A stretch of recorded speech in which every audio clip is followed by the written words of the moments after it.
Hi, my name is Angie. This is my relationship analysis project.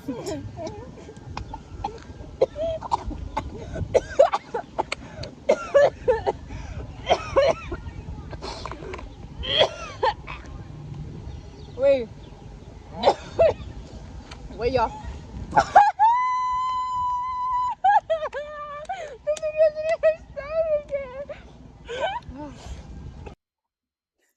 That was random, but I decided to include that video of me and her during the sophomore year just because it's still one of my favorite memories of me and her. The relationship I chose was my ex best friend Evelyn. I became best friends with her in the fifth grade and we were inseparable until second semester of junior year. We started to fall out and distance ourselves, and we just ended up not fixing things between us anymore.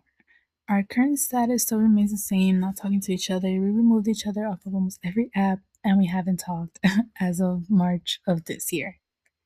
The four concepts I'll be talking about is conflict approaches, direct approach, active listening, reciprocal friendship, and number four, social exchange theory. Conflict approaches, direct approach. Direct approach involves not just talking but actively sharing one's thoughts, feelings, and perspectives, and refers to how one handles disagreements and relationships, and generally trying to understand the other person's point of view and talking it out instead of letting it fester.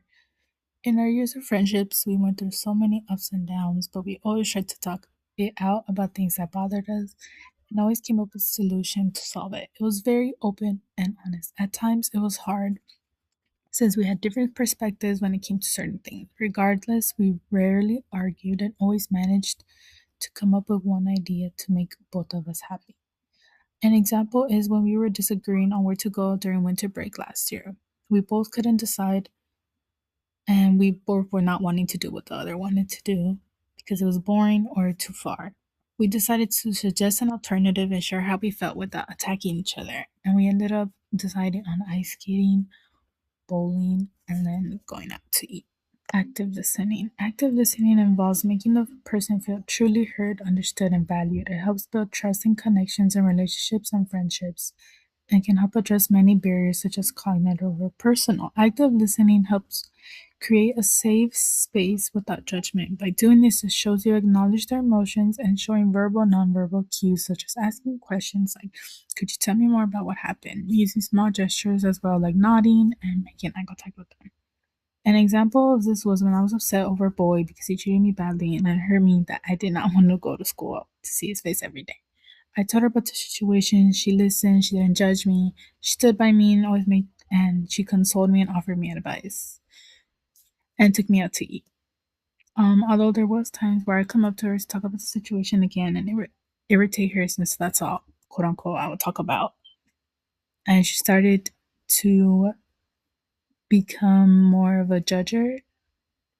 And whenever it came to her being upset, I always did the same thing. I always made sure she felt valued and listened to, even though at times I felt like she wouldn't do the same to me as well. Reciprocal friendship. This friendship was built upon us knowing each other since elementary school, but not really talking until we got to the fifth grade and we ended up being in the same class and having mostly the same friend group and friends over the years. And we got close pretty quick due to similar interests, such as K pop and among other things. We were both big fans of BTS and were friends with them since 2017.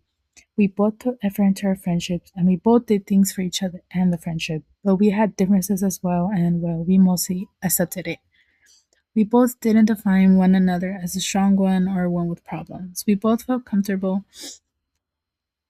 sharing our struggles and admitting when we needed help. We both always made sure never to cross boundaries and make one another uncomfortable. Aristotle, for example, distinguished friendships between three categories: utility, pleasure, and virtue.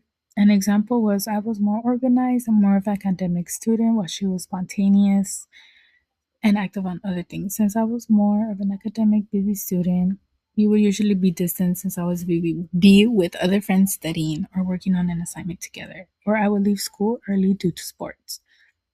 At times, I would always try to help her with work even when I was busy, and she would understand and get upset at me because I wasn't helping her 24/7. Social exchange theory. Social exchange theory says that people evaluate relationships as a cost benefit analysis, like rewards and costs. Whenever we interact with someone, we often consciously weigh what we get out of the interaction against what we put into it. The benefits of a friendship were having someone to spend time with, laughing together, giving advice, just feeling validated, and a sense of belonging. Many cons of our friendship of this year and last year were emotional energy, sacrifice, much more conflicts, and disappointment. We barely hung out because I felt like she would prioritize one of my ex friends more, constantly feeling left out, not being able to talk about things that upset me, and if I did, she wouldn't give me the full support that I needed. I always tried to invest more in our friendship, but I will mostly perceive the benefits such as the fun and support that we had. And when the balance tipped too far towards cost, I let our friendship to fade.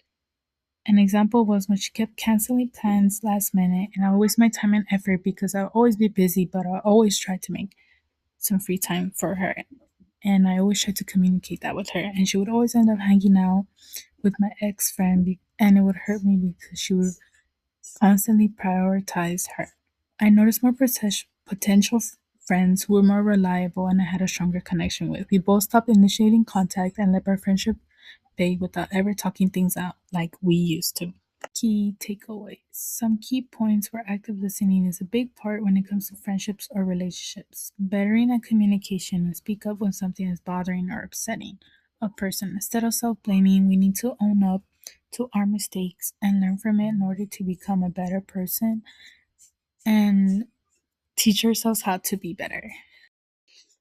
In this presentation, we went over four concepts: direct approach, active listening, reciprocal friendship, and social exchange theory, and how I applied it to my relationship with my ex best friend.